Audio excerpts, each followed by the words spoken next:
Now, Wellness Wednesday on Fox 54 News, sponsored by WeGenesis. This Wellness Wednesday, we're touching on what could be a sensitive topic for some parents: vaccinations. The CDC says it's very important for immunization programs, schools, and providers to make sure children are fully vaccinated before heading back to school. Tonight, our Jasmine Bird also shares the dangers of taking the risk when children aren't vaccinated.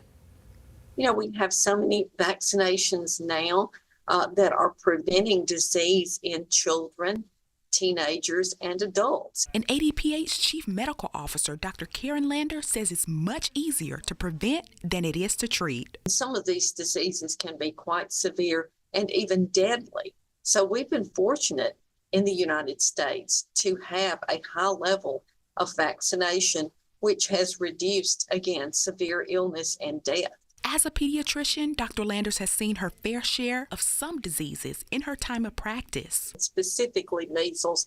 I'm probably one of the few physicians still practicing that has seen a case of measles. You know, measles can cause a quite severe pneumonia, actually, and then kids can actually get secondary bacterial infections as a result of measles. Blue Cross Blue Shield Medical Director Dr. Jenny Prater says measles is very contagious and probably the most highly contagious disease they vaccinate children against. Children get spots, high fever. Sometimes the fever is high enough to cause brain swelling. And it can really cause a lot of damage. Yearly flu vaccines are also important, and Dr. Prater adds that just because you get the flu vaccine doesn't mean you won't ever get the flu. But it reduces the risk that you will get the flu by at least half. Not only that, but if you do get the flu, then you may have milder symptoms. You really want to watch out for fever and rash. Those are symptoms of multiple different illnesses that we vaccinate against. There are other illnesses we vaccinate against, like pneumonia and meningitis.